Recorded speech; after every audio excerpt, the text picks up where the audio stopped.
नमस्कार साथियों, एक बार फिर आपका स्वागत है इस प्लेटफॉर्म पर जहां हम पॉलिटी की एनसीईआरटी पढ़ रहे हैं।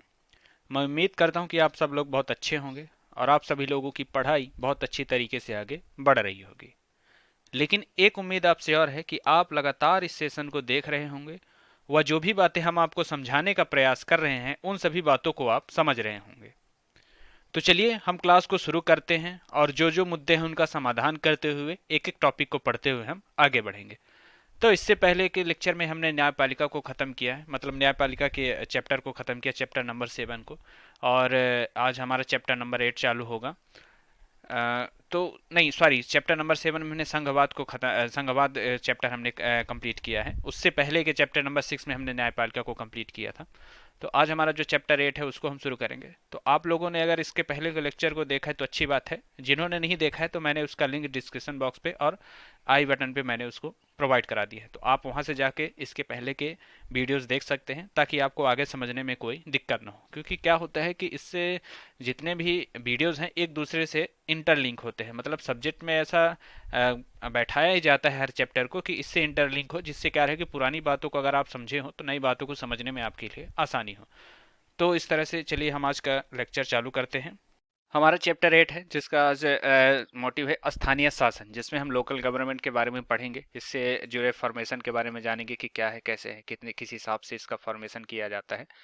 तो हम जैसे देखेंगे इसमें कि परिचय के तौर पे जैसे केंद्रीय और प्रादेशिक स्तर पर निर्वाचित सरकार की मौजूदगी ही किसी लोकतांत्रिक के लिए काफ़ी ही नहीं है। मतलब ऐसा है कि अगर आप केंद्र स्तर पर और राज्य स्तर यानी प्रदेश स्तर पर अगर लोकतांत्रिक सरकार है तो उतना ही एक तरह से कह सकते हैं कि काफ़ी नहीं है, क्योंकि लोकतंत्र के लिए यह भी जरूरी है कि स्थानीय स्तर पर स्थानीय मामलों की देखभाल करने के लिए एक निश्चित सरकार हो। इस अध्याय में हम क्या करेंगे कि अपने देश में मौजूद स्थानीय सरकार की बनावट का अध्ययन करेंगे। हम यह भी पढ़ेंगे कि स्थानीय सरकार का महत्व क्या है और उसे स्वतंत्र रूप से शक्ति प्रदान करने के क्या रास्ते हैं। जैसे कि आपको पता ही होगा कि हमारा जो स्थानीय सरकार लोकल गवर्नमेंट होती है, जिसमें आप सरपंच पंच होते हैं, सचिव हो गए, तो ये क्या होते हैं कि ग्रामीण स्तर की सरकार का निर्माण करते हैं, है ना। तो वो क्या होता है कि गांव स्तर पे जो भी परेशानियां होती हैं, जो भी डेवलपमेंट के कार्य हो गए, है ना, लोकल जो काम होते हैं उनको करने में सहयोग होता है और चीजें सही तरीके से हो पाती हैं। क्योंकि कभी कभी क्या होता है कि केंद्र स्तर से राज्य स्तर से कुछ योजनाओं को लागू कर दिया जाता है, लेकिन ग्रामीण स्तर में पहुंचने में टाइम लग जाता है।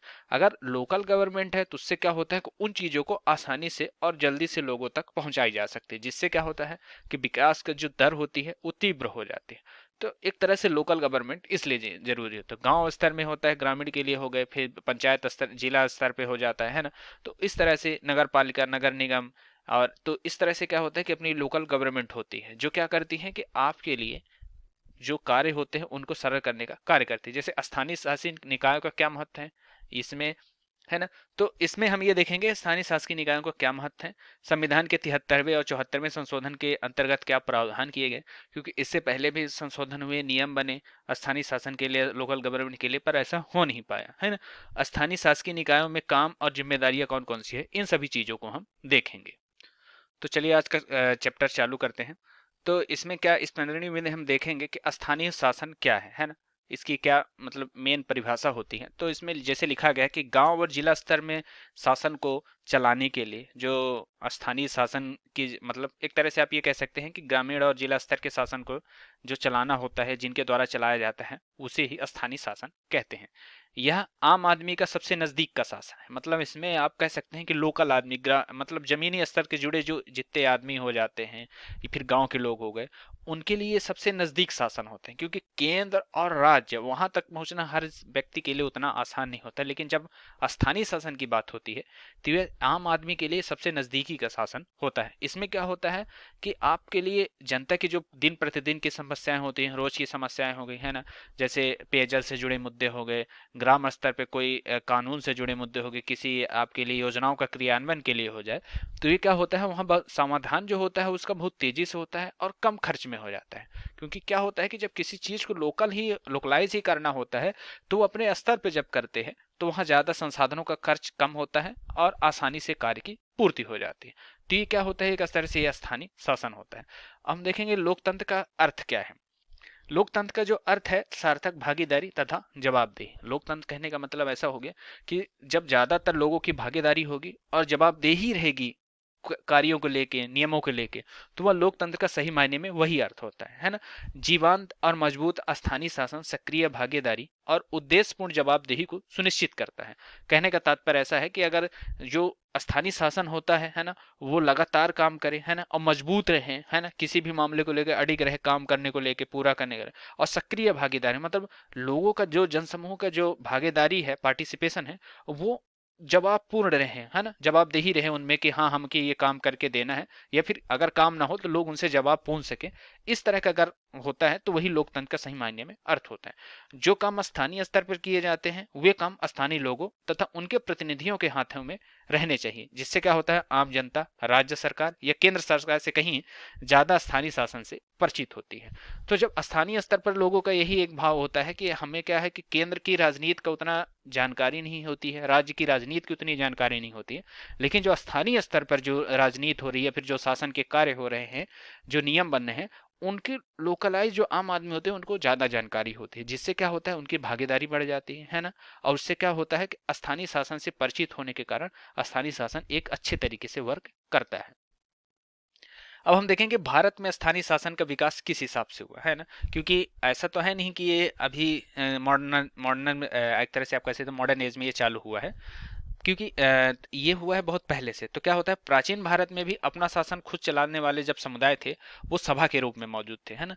आधुनिक समय में निर्वाचित निकाय का 1882 के बाद अस्तित्व में है, उस वक्त उन्हें मुकामी बोर्ड कहा जाता था, है ना। तो जो 1882 के बाद जो ये स्थानीय शासन का जो एक तरह से निर्वाचित जो अस्तित्व में आया था इसका, उसे उस टाइम पे क्या कहा जाता था, मुकामी बोर्ड कहा जाता था। 1919 के भारत के संस्कार अधिनियम के बनने के बाद अनेक प्रांतों में ग्राम पंचायतें बनी, मतलब जो 1919 का भारत सरकार अधिनियम बना था ना, है ना। तो उस टाइम पे जब अधिनियम बना तो उसके तहत अनेक ग्राम पंचायतों को, प्रांतों में जो हुआ अनेक ग्राम पंचायतों को गठन की मंजूरी मिली, ग्राम पंचायत को गठन हुआ, जिससे स्थानीय शासन की नींव मजबूत हुई, है ना।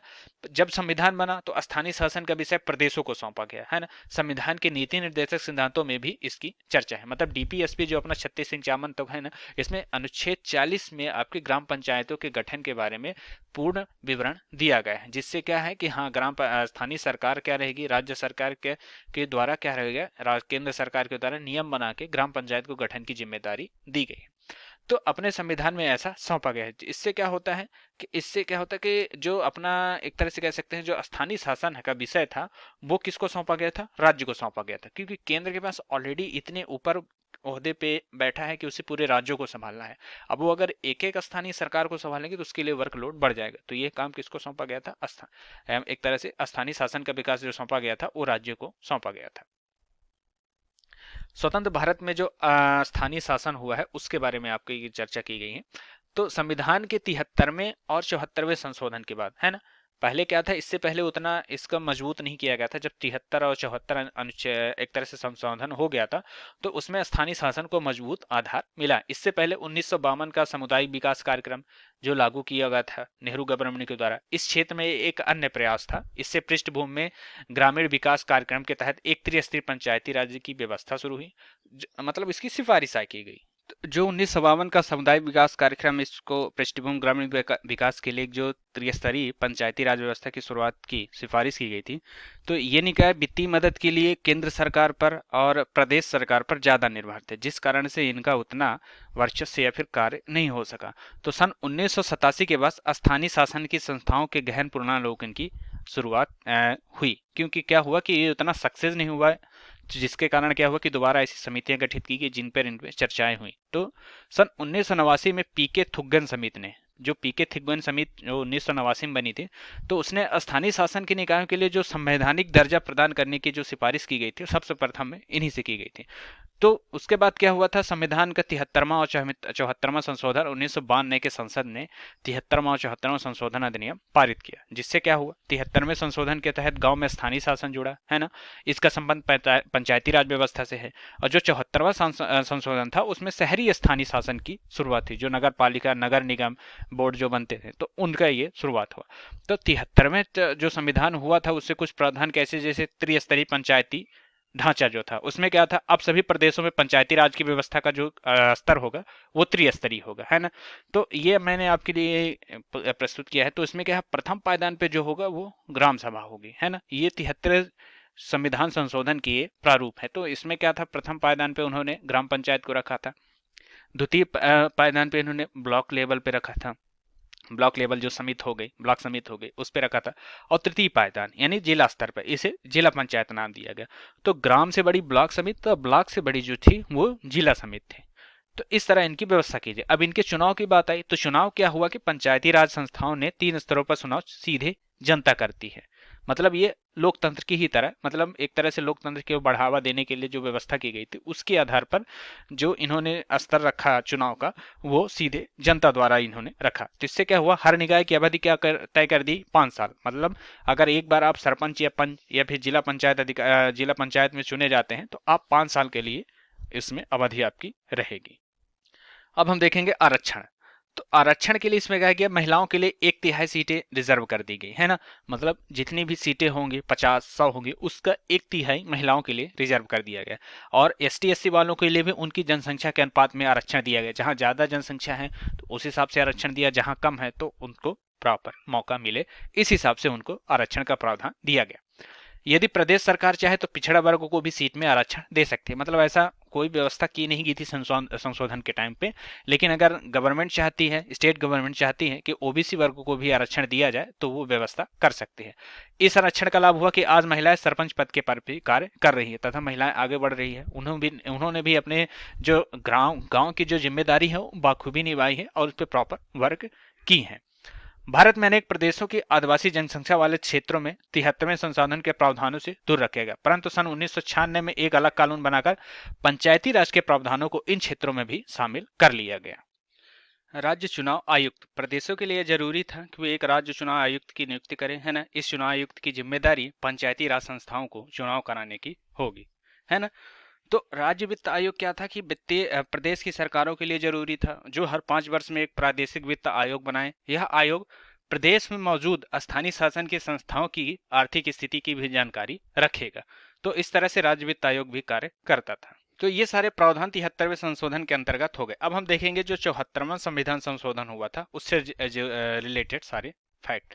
तो 74वां जो संविधान संशोधन था वो इसका संबंध किससे था, शहरी स्थानीय शासन से अर्थात नगर पालिका से था, है ना।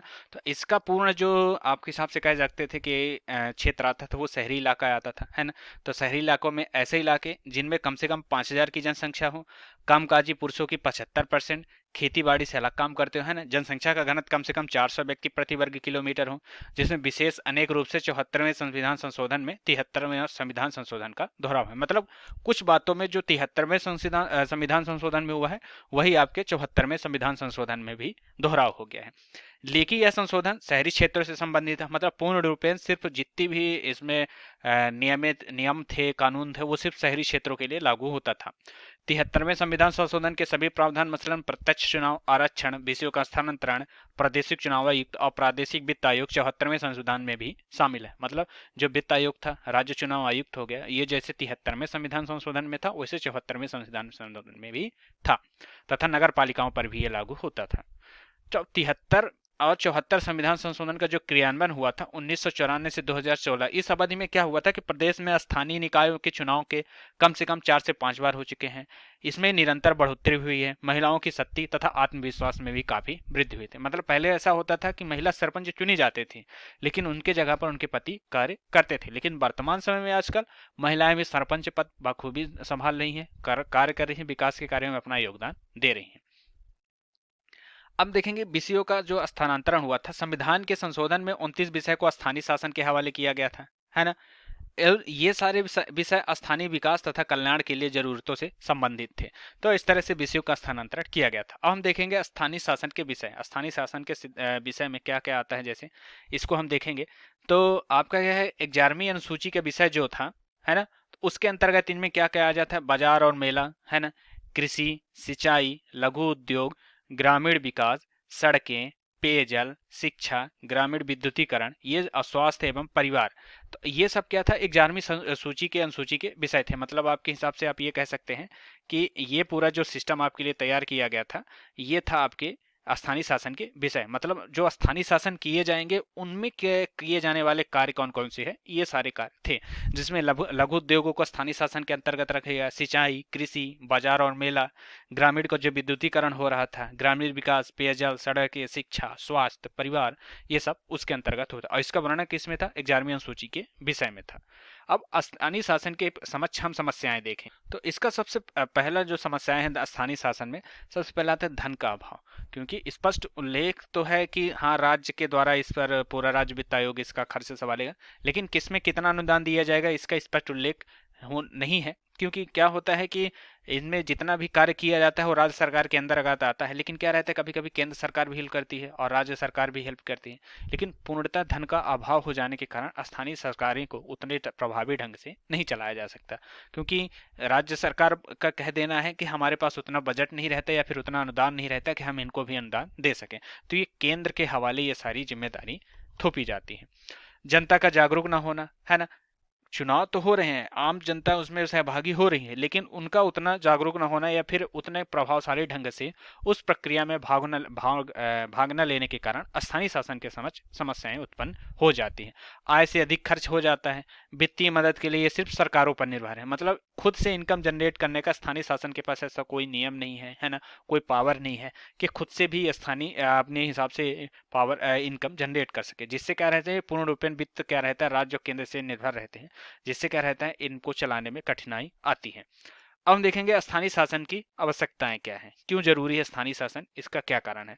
सरकार का कार्यभार कम होता है ना, उनमें समय और शक्ति की बचत होती है। मतलब जो केंद्र सरकार और राज्य सरकार, केंद्र राज्यों को बांटती है, राज्य स्थानीय सरकार को बांट देते हैं, जिससे क्या होता है कि राज्य सरकार को बहुत सारा कार्य जो रहता है स्थानीय सरकार संभाल लेती है, जिससे उनका कार्यभार कम होता है और शक्ति और ये अपने समय और शक्ति दोनों की बचत हो जाती है। क्योंकि स्थानीय सरकारों के पास राज्य सरकार से अधिकारी प्रॉपर देखरेख के लिए नहीं आएंगे, क्योंकि स्थानीय स्तर पर भी सरकारें उस कार्य को क्रियान्वयन करने में एक तरह से आप कह सकते हैं कि सक्षम रहती हैं। स्थानीय शासन में लोग स्वयं अपने कार्यों का प्रबंधन करने का अवसर मिलता है, उनसे क्या होता है जिम्मेदारी की भावना आती है।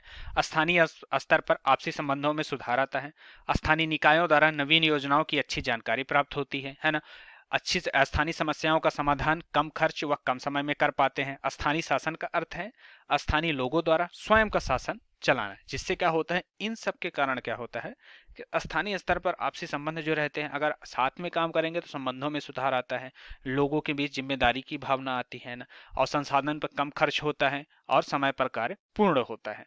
स्थानीय शासन में निर्वाचित निकाय 1882 के बाद से अस्तित्व में आए थे।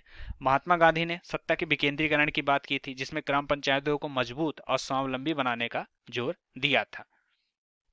और स्थानीय विकास में जनता की भागीदारी के लिए 1952 में सामुदायिक विकास कार्यक्रम की शुरुआत की गई थी। इस चीज की चर्चा हम पहले भी कर चुके हैं।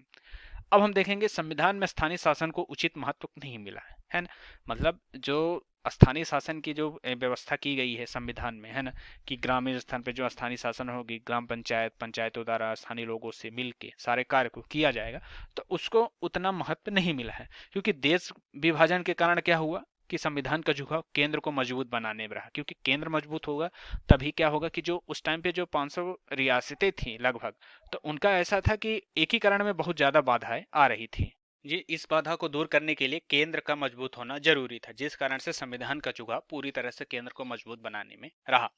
नेहरू जी अति स्थानीयता के राष्ट्र की एकता और अखंडता के लिए खतरा मानते थे कि स्थानीयता स्थानीय सरकार जब हो जाएगी तो सरकार का जब विकेंद्रीकरण हो जाएगा तो सब एकीकृत नहीं हो पाएंगे, तो इसको नेहरू जी खतरा मानते थे। स्थानीय शासन का उद्देश्य अच्छा है, लेकिन ग्रामीण भारत में जाति व्यवस्था, गुटबाजी और अन्य बुराइयों के कारण इसे लागू करना ठीक नहीं समझा उस टाइम के अनुसार। 73वें और 74वें संविधान संशोधन द्वारा पंचायती राज संस्थाओं को संवैधानिक दर्जा मिला है ना, यह संशोधन सन 1992 की संसद में पारित हुआ और 1993 में लागू हुआ।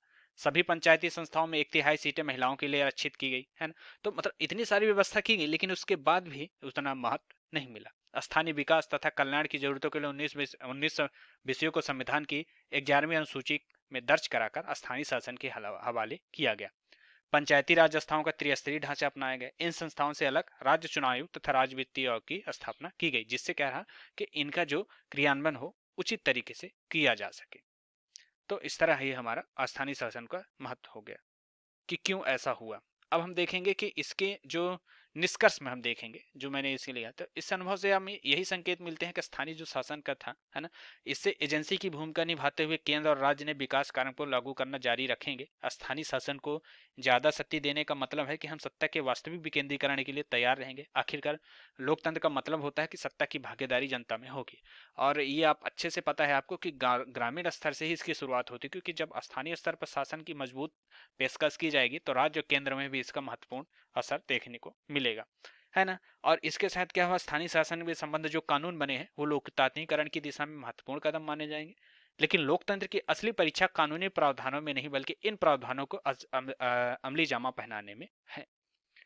तो इस तरह से हमारा ये चैप्टर कंप्लीट होता है। आपको ये कैसा लगा आप हमें कमेंट के माध्यम से बताएं, और साथ ही साथ दोस्तों को शेयर करें जिससे उनको इसका भी लाभ मिल सके। और इसी तरह अपना प्यार बनाते रहें, लाइक करें, सब्सक्राइब करें और ज़्यादा से ज़्यादा लोगों के बीच शेयर करें। धन्यवाद आप सभी लोगों का।